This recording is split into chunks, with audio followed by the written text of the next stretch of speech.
Agora, eu queria entrar um pouco aqui dentro do Brasil, né, no tema Brasil, e fazer uma outra provocação que eu não sei, na verdade eu quero jogar esse tema aqui à baila, até para ver a opinião de vocês. É algo que eu já venho me debruçando há algum tempo, eu já fiz inclusive alguns especiais na minha web rádio referente a isso, que foi algo que eu percebi.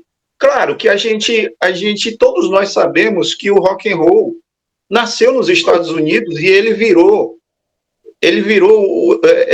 todo o restante do planeta plagiou esses caras. Se não foi os Estados Unidos, foi a Inglaterra. Todo mundo plagiou.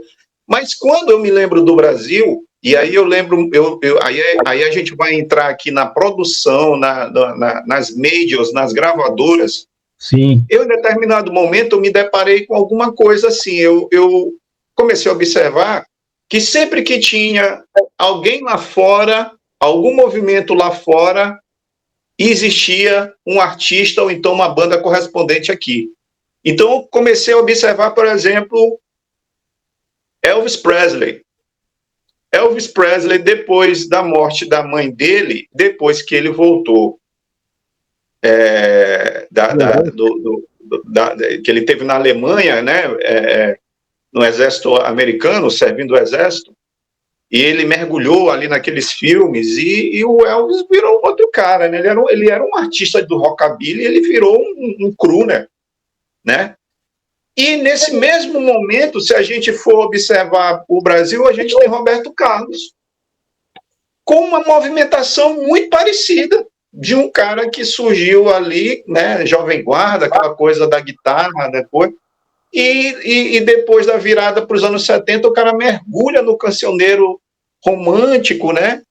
Também ali tendo coisas similares com grandes crooners como Julio Iglesias, Pepino de Capri, esses caras, né? E aí isso continua, né? A gente vai rock progressivo, toda a onda que ficou conhecida como movimento Wood-Grude aqui na década de 70 no Brasil. A gente pega Mutantes, né? Não só Mutantes, mas assim, uma série de bandas que tinham como espelho o Yes, né? Se a gente for ver a quantidade de bandas... Vimana, né? O Vimana. Vimana, o próprio Vimana, né? Aí a gente vai falar várias bandas aqui, né? Terreno Baldio, uma série de bandas aí importantes que tinham, e aí a gente vai, né? Então, o que eu observei? Sempre que tinha alguma coisa acontecendo na Inglaterra ou nos Estados Unidos, Sim. Bom, 1977, movimento punk, né? E talvez não bandas punk mesmo naquele período não teve, demorou um pouco aqui, mas quando o negócio virou post-punk, lá na Inglaterra, ou então nos Estados Unidos, quando teve a New Wave, o Brasil começou a ter várias bandas aí, parecido na onda, né? E aí eu comecei a observar isso, aí a gente vai mergulhando em várias coisas. Então, assim, a minha pergunta é o seguinte: a gente tem um rock autêntico? Raul talvez puxou um pouco disso, porque Raul começou a tratar a colocar forró, a fazer uma misturada até antes do Mangue Beat, que eu também acho que o Mangue Beat é um negócio muito original. Eu coloco essas duas, esse artista e essa banda, como algo mais genuíno de um rock genuinamente produzido pelo Brasil, né? Então, essa pergunta: a gente teve um rock nacional na plena acepção da palavra, ou a gente sempre foi uma cópia muito direcionado por esses ARs de gravadora, que eram os caras que estavam sempre ali tendo que ter esse bate-bola com as majors? Você falou aí de várias questões, né? Uma delas, a principal, é se houve ou existe mesmo um rock genuinamente brasileiro, né? Nacional. A peça que deram foi rock nacional, né? Olha só, assim, não chega a ser nem assim brasileiro, né? É um rock feito dentro do nosso país, mas, como você mesmo falou, havia uma espécie de reprodutibilidade dos modelos exteriores, ou seja, dos modelos internacionais. Isso aí eu concordo, eu acho que para mim, para a gente, talvez, né? Eu quero que para nós três fique claríssimo. Sim. E você caracterizou muito bem Elvis Presley. O nosso Elvis Presley, entre aspas, né, com as devidas aí, equalizações, foi Roberto Carlos, né? Até as músicas geralmente eram versões das músicas norte-americanas, ou versão de música dos Beatles, ou versão do próprio Elvis, ou de outras bandas norte-americanas. Então, essa questão da reprodutibilidade e não vou chamar cópia no sentido mais estrito, mas do espelhamento, né, que foi o termo que você usou, que eu acho que é melhor, ele se reproduziu ao longo do tempo na indústria fonográfica brasileira. E, por outro lado, na indústria fonográfica mundial. Porque se você fosse à França naquela época, e se você, quem pesquisa, vá lá e você vai olhar que tem produtores, tem autores, né, tem músicos franceses fazendo um rock francês, estilo norte-americano. Na Holanda, a mesma coisa, né? Enfim, na Itália. Então, você vai encontrar. Na América Hispânica, aqui no Cone Sul, aqui na Argentina, no Chile, você vai encontrar, assim como nós. No México tem uma porrada de coisa interessante no México. Então, você vai encontrar. E isso veio desde sempre, até o fim das majors, porque que é um fenômeno também recente que vocês falaram aí, que é o que não há hoje mais, inclusive isso que formou os grandes dinossauros do rock e essas lendas que ficaram, Queen, Led Zeppelin, né, Iron Maiden, é o que as majors trabalhando com um alto investimento num produto que vai para o mundo. O Habib falou aí, né, vai para o mundo. Então, esses caras eram trabalhados como um produto, alguns realmente genuínos, né, bandas que tinham muita qualidade, tinham uma proposta estética, tinha qualidade na letra, na música, e outros que eram produtos forjados, né, assim, aquelas bandas de jovens, de boys bands, estilo Menudo, né, estilo que eram criados como um produto para ser vendido para um segmento do público que ouve música, para os jovens, para as meninas, né, para os carinhas que gostam de música romântica. Então, aqui até hoje a gente tem aí, vendo os K-pop da vida, né, essas coisas aí. Mas isso daí foi acabando, né? Então, foi acabando. E hoje em dia a gente não vê tanto. Muito embora o artista ainda seja um produto, né? E criado para alcançar algum público. Agora, no Brasil, eu acho que, de fato, não houve um rock brasileiro, como por vezes a gente tenta dizer, ou rock nacional, como você bem notou, ou seja, colocar Raul Seixas. Sim, por quê? Porque ele tem a originalidade de inserir naquele modelo musical um produto genuinamente brasileiro, o baião, não é? A música de viola, a moda de viola, né? Enfim, o brega mesmo, né? Que ele produziu e fez muita coisa ali. E o Mangue Beat, que também, assim, eu acho que dentro do plano brasileiro é tão importante quanto foram lá o grunge para os Estados Unidos, né? O new metal, porque foi um momento histórico em que o Brasil produziu, uma região do Brasil produziu música interessantíssima e de qualidade a partir de uma base universal, que é o rock, e o pop, né? Tinha muita coisa pop também, mas com o tempero, com a cara e com a alma brasileira, colocando isso nas músicas, no batuque, nessas inserções todas aí. Então, a meu ver, não existe no pleno, né, plenamente dizer que houve um rock brasileiro. Houve rock feito no Brasil, alguns com muita qualidade e outros, poucos casos mesmo bem pontuais como esses que vocês citaram, que a gente pode dizer que aí houve sim uma originalidade dentro do gênero, né? O Raul, como foi o exemplo, e o Mangue Beat. Muito bem lembrado. E aí, Pablo? Então, eu subscrevo basicamente o que o Rogério falou, então eu gostaria até de explorar um outro lado da questão. Bom, já partindo desse princípio que eu concordo com essa exposição, né? Porque assim, o Brasil, junto com alguns outros países, assim, que por tamanho, por tamanho de população, por história, ele apresenta um meio onde, digamos assim, a mistura com o rock and roll, ela é um pouco mais difícil, porque tem uma cultura própria e um mercado próprio já mais ou menos consolidado. Então você chega um país como a Rússia, eu vou evitar falar de casos muito extremos, como China, Coreia, que no século XX estavam mais afastados do que a gente chamaria de Ocidente, né? Ocidente. Esses países, eles têm, não só por uma barreira linguística, mas por uma questão de identificação. A Rússia se considera o centro de uma sua própria civilização. Eurásia, né? Exato, o eurasianismo está aí, né? Tá fortíssimo. O Brasil, por mais que que a intelectualidade brasileira problematize a própria história do Brasil, ela não deixa de ver o Brasil também como um centro de uma ebulição cultural própria. Então você tinha caso aqui do Tinhorão, por exemplo, que era um sujeito que é avesso a qualquer tipo de americanismo, a ponto da gente questionar até as críticas dele. Porque Sim. Você percebia que isso influenciava na crítica quando batia esse aspecto.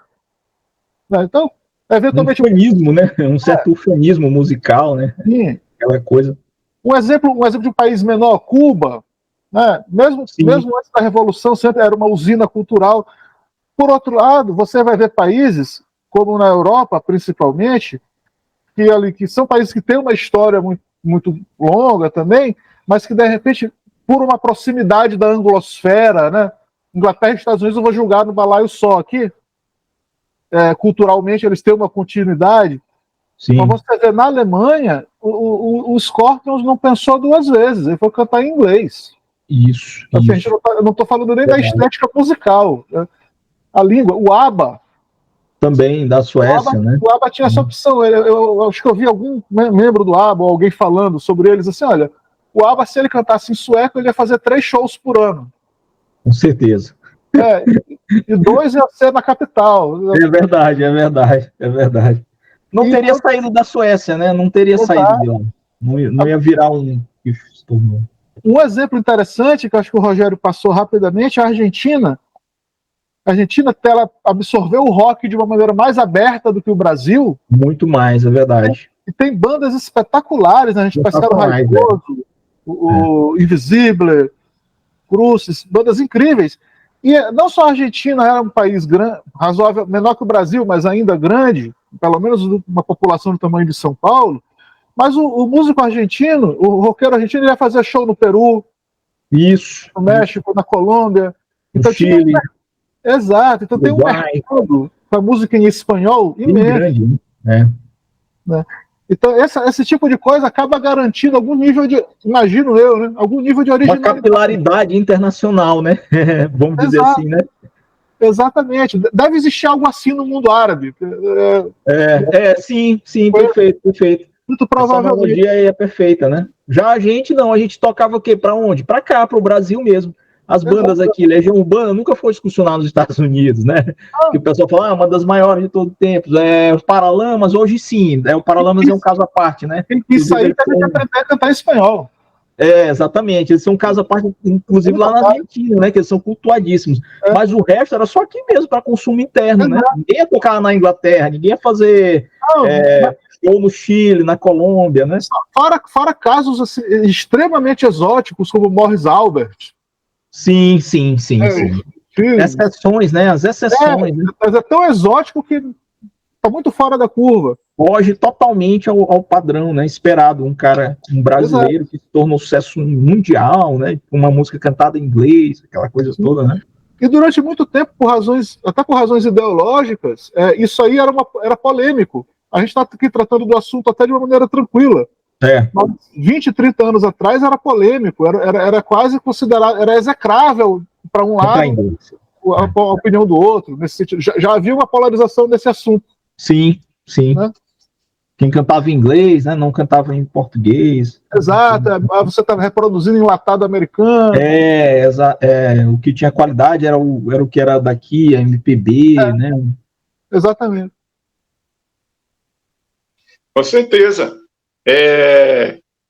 E agora, Vamos para o penúltimo tema, que pega um pouco aí da parte do Pablo, que o Pablo falou do ABBA, né? Não sei se vocês sabem, o ABBA recentemente voltou, mas eles estão fazendo show que não é eles que fazem, é os avatares de inteligência artificial, né?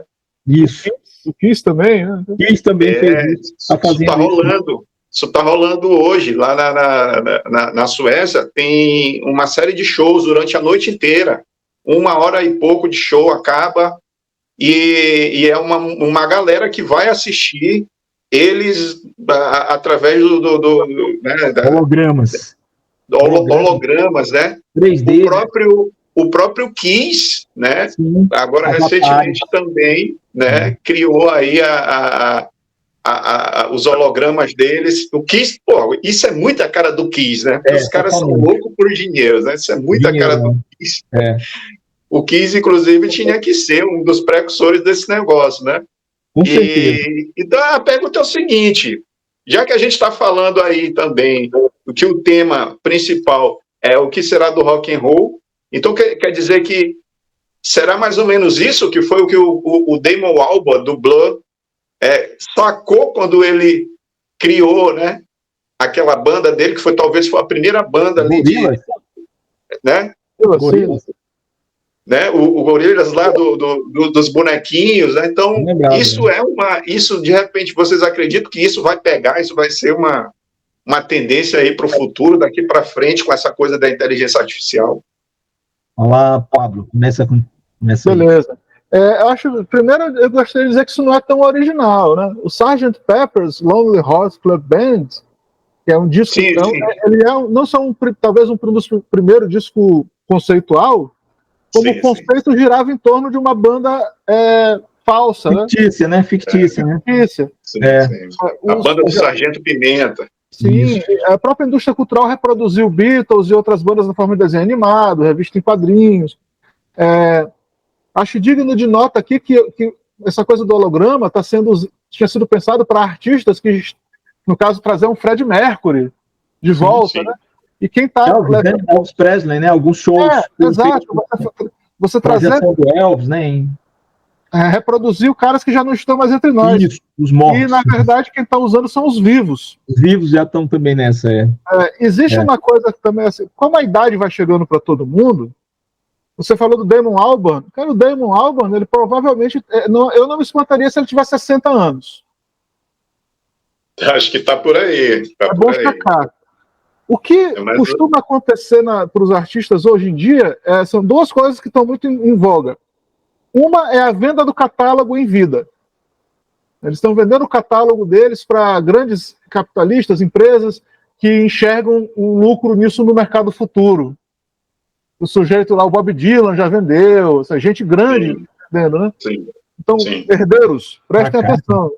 Paul McCartney, não sei, mas o Paul McCartney demorou tanto para recuperar o catálogo. Beatles, da mão de Michael Jackson, né? Michael Jackson comprou tudo. E uma outra coisa que já acontece, que o Elvis também foi o precursor, é a coisa de fixar residência em Las Vegas. Sim. Essa é uma faceta bem interessante, né? Você fazer 40 shows numa mesma casa noturna, no mesmo lugar, sem excursionar, sem ir para lugar nenhum, só ali. E ele tem um desgaste, um custo, esse custo passa para as pessoas. Você ainda quer ver, bom, agora não me ocorre, mas, sei lá, o Eagles, uma banda clássica que foi muito grande, fixa em Las Vegas e você vai lá ver. É uma nova Disneylândia. Nesse sentido. Então, existe muito mercado ainda acontecendo para essas pessoas. A gente está falando da morte do rock, assim, o rock talvez como, digamos assim, elemento aglutinador de massa de primeira frente, sim, eu concordo. Mas a gente ainda está vendo, digamos assim, o final do primeiro capítulo. Quando a gente para pensar, se vocês me permitem, um parênteses fora do rock, que o Bach era um cara que ele não era famoso em vida. Descobriram as partituras dele, em vida, acho que ele era considerado brega. As pessoas não gostavam. E após morte, as pessoas acharam ele um gênio. E o Mozart é um cara que morreu há mais de 250 anos, talvez 300, e ele é um cara que apareceu no cinema, né? A gente ainda fala do Beethoven, Wagner, essas figuras assim, para ficar na música, elas permanecem vivas de alguma maneira, num nicho. Séculos depois, né? Séculos depois. Não só no próprio nicho da música erudita, mas como ícones pop de alguma maneira, né? Sim, e no imaginário, né? Exato, a pessoa sabe, No não, imaginário, assim, viram cara, também, né? o cara que não escutava, né? Mas que faz a sinfonia inacabada, Isso. alguma coisa deles fica na memória popular, na memória coletiva. A gente ainda vai ver isso aí. Será que daqui a 200 anos, se Keith Richards de fato morrer, as pessoas vão lembrar dele dessa maneira? Ou ele vai ser o primeiro, eles vão ser os primeiros exemplos de quanto a cultura pop digamos assim, fugaz. Se realmente vai sumir. Passageira, né? Exato. A gente ainda não sabe disso. A gente está fechando o primeiro capítulo, na minha modesta opinião. Sim, sim. A gente está dentro dessa coisa, né? A gente está vendo realmente uma transição de era, né? Você chamou aí de fechamento de um capítulo, eu concordo. E aí entra também a questão da IA, né, Natanael? É a época que a gente também tem que levar em consideração, além de tudo isso que o Pablo explanou assim, perfeitamente, todas essas questões que estão envolvidas nessa tentativa de eternização de certas figuras, inclusive de comercialização eterna de alguém que não está mais aqui, né? Por exemplo, o próprio Elvis, antes de eu voltar para a IA, já continua, né, a ser um astro muito vendido, mesmo depois de décadas da sua morte, né? O Michael Jackson, de certa forma, também reproduziu isso, porque ficaram como ícones, né? Como elementos da própria cultura musical universal, né? Não é só o norte-americano que consome Elvis, né? Não é só o cidadão americano que gosta do Michael Jackson, é o mundo, né? E aí, voltando para essa questão da IA, com essas tecnologias, como esse ABA virtual, né, que eles já estão todos idosos, né? O Kiss saindo aí saindo do foco, saindo do palco, mas ainda querendo capitalizar em cima do produto Kiss, da marca Kiss, né? Deixando avatares, e aí quem sabe talvez um show virtual no metaverso daqui a 5 anos, né? Com o set list lá de músicas, né? E com as pessoas também virtualmente lá pagando para poder assistir aos avatares do Kiss, dos membros da banda, talvez já velhinhos, mas lá ainda em pleno vigor virtual, cantando e performando, né? E aí a gente vem para o lado da produção da música em si, não do que representa a imagem do autor, mas a própria música sendo produzida pela inteligência artificial, como a gente já ouve aí, né? A reprodução da voz dos autores com músicas que eles nunca cantaram. Então, Elvis Presley cantando Sweet Child O' Mine. A gente já ouve hoje, né? Raul Seixas interpretando Human Nature. Ou seja, porque é possível fazer isso, a gente vai ter que se acostumar também com isso. Ele falou em Bach, quem sabe partituras de peças possam ser reproduzidas também, né, para criar um grande concerto virtual com uma orquestra executando músicas de Bach que não, enfim, ficaram perdidas, alguma coisa nesse sentido. Então, a gente também tem que começar a ir se acostumando com essa tentativa de criar novos produtos em torno da música, em torno das figuras que fazem a música e em torno da música em si, enquanto objeto cultural, né? Já agora, com essa questão da não originalidade, que é para fechar aqui essa parte, da não originalidade, né? Eu percebo muito, não sei se vocês têm percebido, é uma coverização da música e uma regravação. Eu ouço bastante rádio FM e quando eu estou no carro, indo para o trabalho, ou indo buscar meu filho na escola, ou voltando, ou indo fazer alguma coisa, que eu ouço lá, Difusor FM, eu tenho ouvido muito cover muita regravação dos autores de agora, né, dos cantores e cantoras brasileiros de agora, e até dos cantores e cantoras internacionais de agora, ou seja, que estão produzindo suas obras hoje, mas que não tem tanta relevância quanto esses dinossauros que a gente acabou de falar aí, nem tem tanta capilaridade universal quanto eles tiveram, regravando, ou seja, para ter alguma expressividade, eles estão indo buscar o que nós já conhecemos há décadas, né? Outra faceta desse universo de comercializar e tentar dar longevidade com base no que já foi produzido, né? Ou seja, crise da criatividade na música, né? Que é outra coisa que a gente tem que lembrar. A música está muito sem criatividade, muito mesmo, muito sem criatividade.